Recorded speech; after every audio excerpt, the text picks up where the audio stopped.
Some movies don't end the way you think. The hero doesn't win, justice isn't served, and somehow the villain walks away. Yeah, we're talking about those movies. Let's get into it. Phone booth. Man steps into a phone booth. Remember those?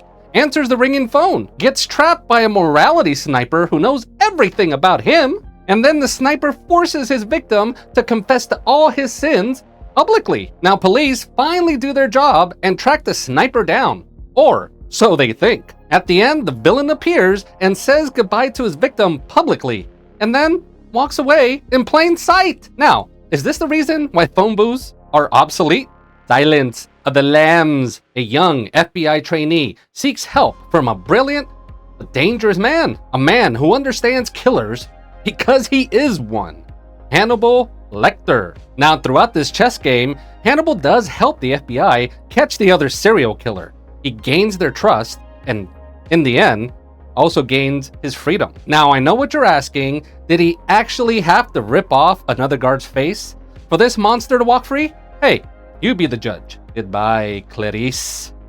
American Psycho. An investment banker living the perfect life. But behind the suit is something far darker. A man obsessed with control, status, and violence. And get this, he confesses to everything. The murders, the madness.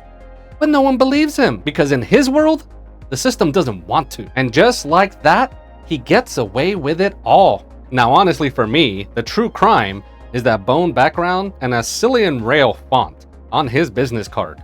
7. A veteran detective on his final days. A young detective just getting started. A killer with a plan.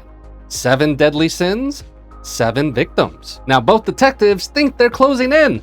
But this was never about escape. It was about completion. And even with the mastermind in cuffs, we all know the delivery. Oh, what's in the box? A Pyrrhic victory. Exactly what the villain wanted. I'm sure heads rolled over this ending.